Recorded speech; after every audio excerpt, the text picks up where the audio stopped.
अस्सलाम वालेकुम जी, एक नई वीडियो के साथ मैं हूं हसन लियाकत का। पाकिस्तान की कौमी टीम का ऐलान हो चुका है। दौरा न्यूजीलैंड के लिए 17 रुकनी स्क्वाड का ऐलान किया गया और बड़ा ही आउट ऑफ बॉक्स ऐलान हमें नजर आए। शादाब खान जहां पर टीम से बाहर हुए, वहीं पे हमें मोहम्मद नवाज टीम में नजर आ रहे हैं। एक तरफ हारिस को बाहर कर दिया गया, मोहम्मद हारिस जो कि पेशावर ज़ल्मी से ताल्लुक़ रखते थे और पेशावर से उनका ताल्लुक़ था, उनको बाहर कर दिया गया।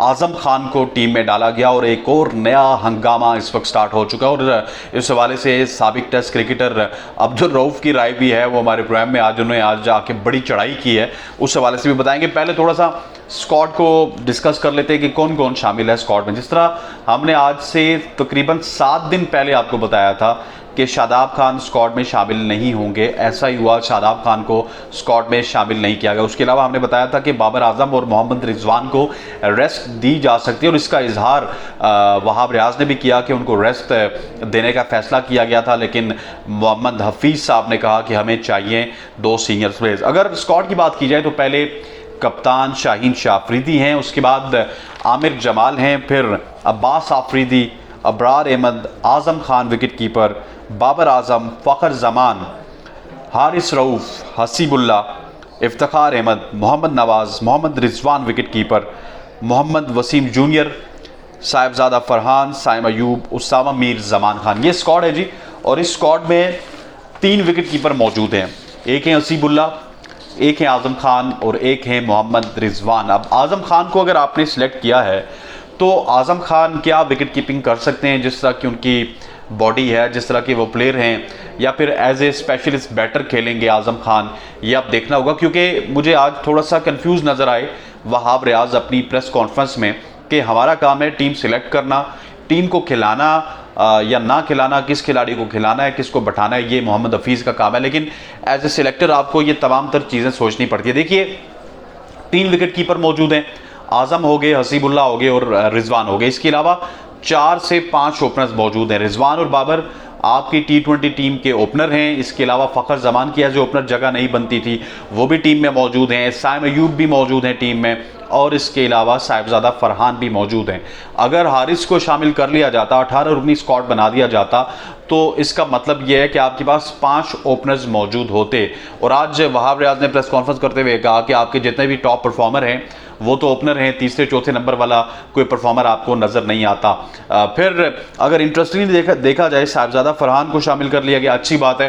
डोमेस्टिक क्रिकेट को इज्जत मिलनी चाहिए। इससे पहले हमने देखा कि डोमेस्टिक के जितने भी परफॉर्मर होते थे उनको उस तरह से रेट नहीं किया जाता था। पिछले 3-4 साल में डोमेस्टिक के लोगों को लाया जाता था, वो परफॉर्म करें ना करें, 1-2 सीरीज़ के बाद उनको ड्रॉप कर दिया जाता था। लेकिन ये एक अच्छा साइन है कि साहिबजादा फरहान को भी टीम में शामिल किया गया। इसके अलावा अगर बात की जाए आमिर जमाल की, आमिर जमाल जो कि टेस्ट क्रिकेट में शानदार परफॉर्म कर चुके हैं, पहले ही मैच में 6 विकेट्स लेने में कामयाब हुए आमिर जमाल, उनको अब उस कामयाबी का समरात मिलते हुए नज़र आ रहे हैं। T20 में उनको शामिल कर लिया गया, लेकिन क्या वो T20 टीम में शामिल होंगे नहीं होंगे, ये आने वाला वक्त बताएगा। और आमिर जमाल को T20 में जब ड्रॉप किया गया था तो उनको भी नहीं पता था कि उनको क्यों ड्रॉप किया गया, क्योंकि आखिरी ओवर में जब उन्होंने आखिरी मैच खेला था, आखिरी ओवर में मोइन अली साहब ने खेल रहे थे लाहौर के मुकाम पर। 2022 में आमिर जमाल ने 14 रन सेव किए थे और पाकिस्तान को 6 रन से फतह मिली थी उस T20 मैच में। लेकिन उसी की जगह अगर कोई सुपरस्टार होता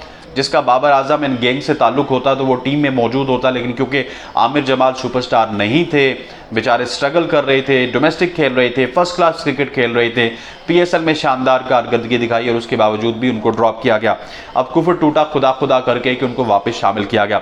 इसके अलावा अब्बास आफरीदी के हवाले से बहुत ही मुझे खुशी हुई उनको देख के, क्योंकि आज से 1 साल पहले उन्होंने PSL 8 में शानदार परफॉर्म किया था, लेकिन उनकी जगह फोकियत दी गई थी एहसान उल्लाह को, जो कि नेशनल अरीना में उस तरह से परफॉर्म भी नहीं कर सके और बाद में इंजर भी हो गया। Abbas Afridi top wicket taker हैं PSL 8 के। इसके अलावा उमर गुल के भतीजे भी हैं, लेकिन उमर गुल का मैं आपको वसूख से कहता हूं कि इस जो उनके नामजदगी है इस पे उनका कोई रोल नहीं है। क्योंकि उमर गुल से जब मेरी मुलाकात हुई थी तो उन्होंने यही कहा था कि मैं जब क्रिकेट में आया था तो मैं किसी सिफारिश के ज़रिए क्रिकेट में नहीं आया था, मैं क्रिकेट में इस वजह से आया था कि मैं परफॉर्मर था और मैं चाहता हूँ कि मेरा भतीजा है या भाई है, व्हाट्सोएवर जो भी है, वो परफॉर्म करे और परफॉर्म करके आए। जब आप परफॉर्म करेंगे तो आप डेफिनेटली आएंगे। और उमर गुल की बात सच्ची साबित हुई। 1 साल बाद आखिरकार सिस्टम को अब्बास आफरीदी की याद आ गई। अब थोड़ा सा बात करते हैं शादाब खान और मोहम्मद नवाज के हवाले से। अभी मेरे प्रोग्राम में मौजूद थे साबिक टेस्ट क्रिकेटर अब्दुल रऊफ साहब। उन्होंने कहा कि मेरे नज़दीक ना इस टीम में उसामा मीर की जगह बनती है, ना ही शादाब खान की जगह बनती है और ना ही मोहम्मद नवाज की जगह बनती है। ये तमाम तर जो प्लेयर हैं ये सिफारशी प्लेयर हैं, इनमें वो कैपेबिलिटी मौजूद नहीं है। आपने वर्ल्ड कप में देखा होगा शादाब खान ने अच्छा परफॉर्म नहीं किया, मोहम्मद नवाज ने अच्छा परफॉर्म नहीं किया और फिर वो बाइफरकेट कर रहे थे कि आपने किस बुनियाद पर मोहम्मद नवाज को इन कर दिया और शादाब खान को आउट कर दिया। हालांकि परफॉर्मेंसेस दोनों की ही एक ही जैसी थी, लेकिन मैं समझता हूं कि अगर आपने शादाब खान को बाहर किया था और आप मोहम्मद नवाज को भी बाहर कर देते तो एक बड़ी अच्छी स्टेटमेंट दे देते आपके वहाब रियाज साहब और कामरान अकमल साहब। आज वो शादाब खान को ड्रॉप करने की वजह ये बताते रहे कि वो इंजरी का शिकार हैं। हालांकि ठीक है इंजरी उनकी हुई थी, लेकिन उसके बाद वो शायद रिकवर भी कर चुके हैं। उनकी इंजरी के हवाले से कोई अपडेट नहीं है, वो चिल मार रहे हैं। कभी वो कॉन्सर्ट में होते हैं, कभी वो बैरिया में होते हैं, कभी इस्लामाबाद यूनाइटेड के ऑक्शन में बैठे होते हैं। तो अगर उनकी इंजरी इतनी ज़्यादा सीरियस होती तो वो इन तमाम तर चीज़ों से भी दूर रहते।